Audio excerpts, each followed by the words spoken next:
माँ और बेटे की इस कहानी को सुनकर आपकी आंखों में आंसू आ जाएंगे। एक औरत अपने घर के गार्डन में टहल रही होती है। तभी एक 10 साल का बच्चा गेट खटखटाता है। औरत आकर पूछती है, क्या है?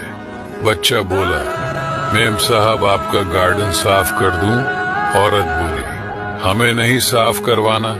लड़का बोला, प्लीज करवा लीजिए, मैं अच्छे से साफ करूंगा। औरत ने कहा, ठीक है, लेकिन कितने रुपए लोगे? लड़का बोला, मुझे पैसे नहीं चाहिए, बस खाना दे देना। औरत ने सोचा शायद भूखा होगा। वह बोली, ठीक है, पहले खाना खा लो फिर काम करना।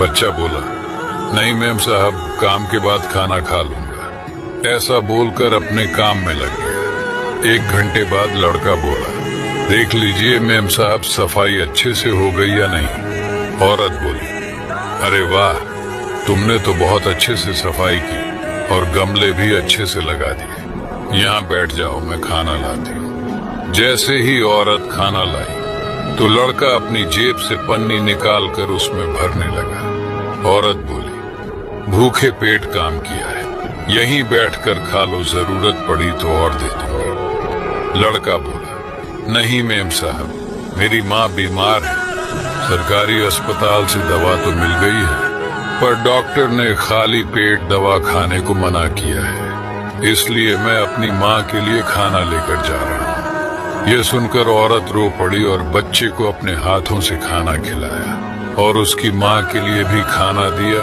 साथ ही कुछ पैसे भी दिए। दोस्तों, अगर आप किसी की मदद कर सकते हो तो जरूर कीजिए और धन्यवाद दीजिए ईश्वर का, क्योंकि भगवान ने आपको मांगने वाला नहीं देने वाला बनाया है। एक दिन एक बुजुर्ग ट्रेन के इंतजार में रेलवे स्टेशन पर बैठकर रामायण की छोटी सी पुस्तक पढ़ रहे थे।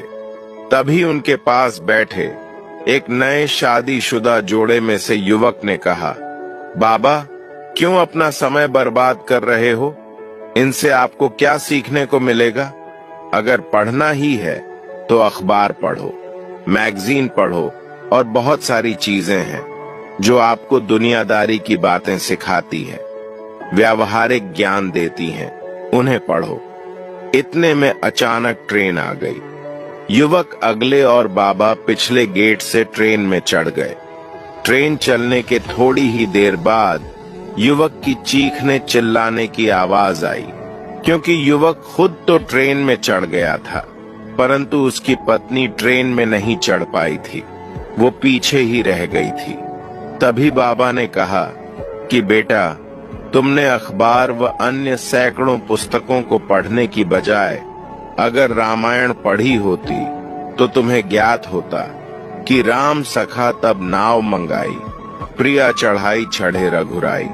अर्थात श्री राम जी ने नाव पर चढ़ते समय पहले सीता को नाव पर चढ़ाया था, उसके बाद खुद चढ़े थे। तुम भी पहले अपनी पत्नी को ट्रेन में चढ़ाते, उसके बाद खुद चढ़ते तो तुम्हारे साथ ये घटना नहीं होती। निष्कर्ष, आज आदमी को पढ़ना तो आ गया, पर क्या पढ़ना है ये नहीं आया। जीवन तो मिल गया, पर जीना कैसे है ये नहीं आया। जो बातें हमारे ग्रंथ हमें सिखाते हैं वह आज की मॉडल पुस्तकों में भी नहीं है। इनसे आप केवल व्यवहार और दुनियादारी ही सीख सकते हैं। और दोस्तों, ये कहानी आपको अच्छी लगी हो तो फॉलो करके अपना दोस्त बना लो। हमेशा सही राह दिखाऊंगा। जय श्री राम। एक संत थे, उनके कई शिष्य उनके आश्रम में रहकर अध्ययन करते थे। एक दिन एक महिला उनके पास रोती हुए आई और बोली, बाबा, मैं लाख प्रयासों के बाद भी अपना मकान नहीं बना पा रही हूँ। मेरे रहने का कोई निश्चित ठिकाना नहीं है। मैं बहुत अशांत और दुखी हूँ। कृपया मेरे मन को शांत करें। उसकी बात पर संत बोले, हर किसी को पुश्तैनी जायदाद नहीं मिलती। अपना मकान बनाने के लिए आपको नेकी से धनोपार्जन करना होगा, तब आपका मकान बन जाएगा और आपको मानसिक शांति भी मिलेगी। महिला वहां से चली गई। इसके बाद एक शिष्य संत से बोला, बाबा, सुख तो समझ में आता है, लेकिन दुख क्यों है ये समझ में नहीं आता। उसकी बात सुनकर संत बोले, मुझे दूसरे किनारे पर जाना है। इस बात का जवाब मैं तुम्हें नाव में बैठकर दूंगा। दोनों नाव में बैठ गए। संत ने एक चप्पू से नाव चलानी शुरू की। एक ही चप्पू से चलाने के कारण नाव गोल गोल घूमने लगी तो शिष्य बोला, बाबा, अगर आप एक ही चप्पू से नाव चलाते रहे तो हम यही भटकते रहेंगे, कभी किनारे पर नहीं पहुंच पाएंगे। उसकी बात सुनकर संत बोले, अरे तुम तो बहुत समझदार हो, यही तुम्हारे पहले सवाल का जवाब भी है। निष्कर्ष, अगर जीवन में सुख ही सुख होगा तो जीवन नैया यूं ही गोल गोल घूमती रहेगी और कभी भी किनारे पर नहीं पहुंचेगी। जिस तरह नाव को साधने के लिए 2 चप्पू चाहिए, ठीक से चलाने के लिए 2 पैर चाहिए, काम करने के लिए 2 हाथ चाहिए, इसी तरह जीवन में सुख के साथ दुख भी होने चाहिए। वीडियो को लाइक तो कर दिया मेरे दोस्त, अब हमें फॉलो भी कर लो। एक बार एक आदमी एक खजूर के पेड़ पर चढ़ता है। वहां से खजूर तोड़ने के बाद वह नीचे उतरने लगता है। पेड़ से कुछ दूरी पर एक संत बैठे हुए थे। उस आदमी को देख रहे थे, लेकिन जब वो आदमी जमीन से 9 फीट की दूरी पर ही रह गया था, तब वह संत जोर जोर से चिल्लाकर उस आदमी का आगाह करते हैं, भाई संभल के उतरना, हाथ मत छोड़ देना, सावधानी रखना, नीचे 9 फीट जमीन और बची है, गिर जाएगा तो हाथ पैर टूट जाएंगे।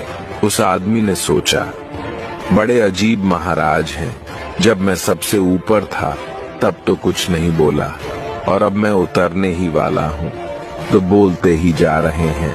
आदमी पेड़ से नीचे उतरकर संत के पास जाता है और फिर संत से कहता है, वाह बाबा जी, वाह, जब मैं पेड़ के बिल्कुल ऊपर था तब तो आपने एक भी बार नहीं कहा कि सावधान रहना, और जब मैं इतने नीचे आ गया हूँ जमीन के बिल्कुल पास, तब आप मुझे बार बार चिल्ला के बोल रहे थे, आखिर ऐसा क्यों?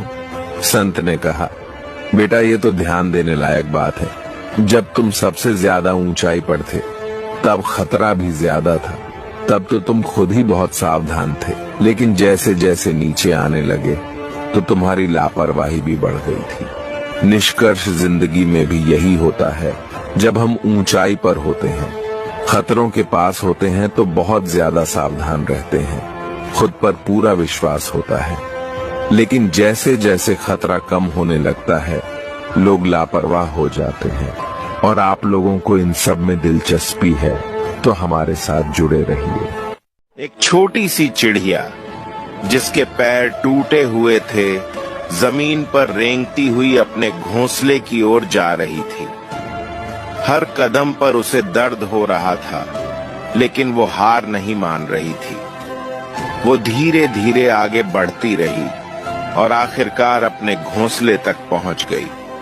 उसके बच्चों ने उसे देखकर बहुत खुशी मनाई और उससे कहा, माँ, तुम बहुत हिम्मत वाली हो, तुमने हमें कभी हार नहीं मानी। चिड़िया ने जवाब दिया, बच्चों, हर किसी के जीवन में मुश्किलें आती हैं, लेकिन अगर तुम हार नहीं मानोगे तो तुम हर चुनौती को पार कर सकते हो।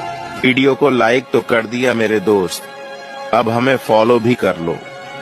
एक बार एक जंगल में एक बारहसिंघा रहा करता था। उसको अपने खूबसूरत सींगों पर बहुत ही गर्व था। जब भी वह तालाब में पानी पीते हुए अपनी परछाई देखता तो सोचता, मेरे सींग कितने खूबसूरत हैं, लेकिन मेरी टांगे कितनी पतली और भद्दी हैं। वह सोचता कि काश उसकी टांगे भी खूबसूरत होती तो वह बहुत खूबसूरत दिखता। इस प्रकार वह अपनी टांगों को लेकर बहुत हीन भावना से गिरा रहता था। एक दिन उस जंगल में कुछ शिकारी शिकार पर आए। उन्होंने जब खूबसूरत सींगों वाले बारहसिंघा को देखा तो वे उसका शिकार करने के लिए उसके पीछे दौड़े।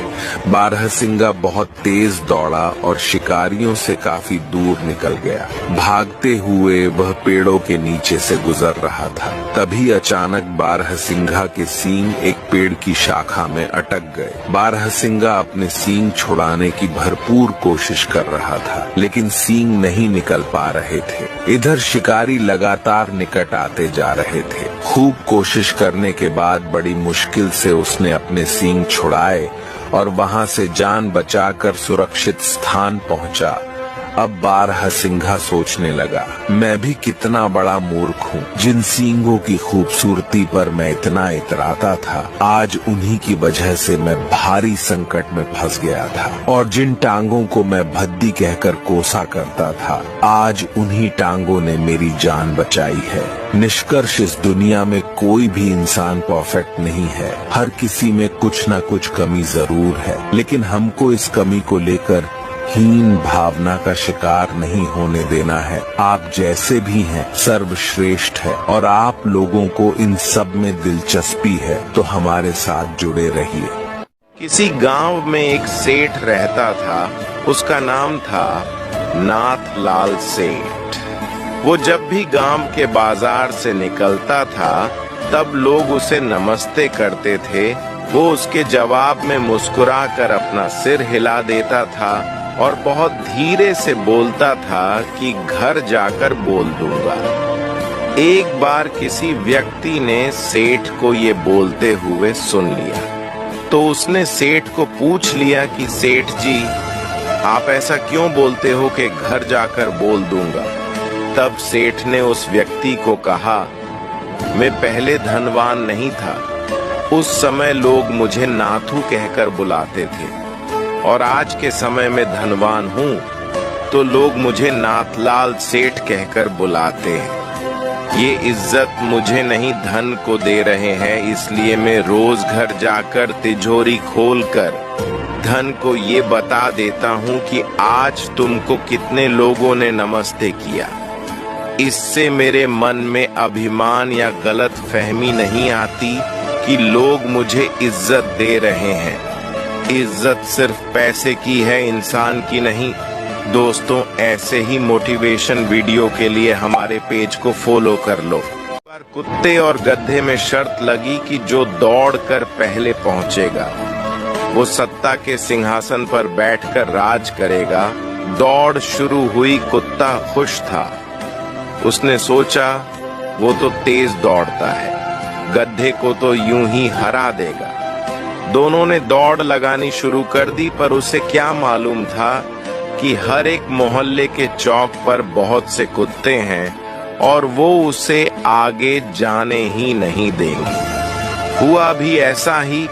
हर चौक पर स्थानीय कुत्तों ने उस पर जानलेवा हमला किया।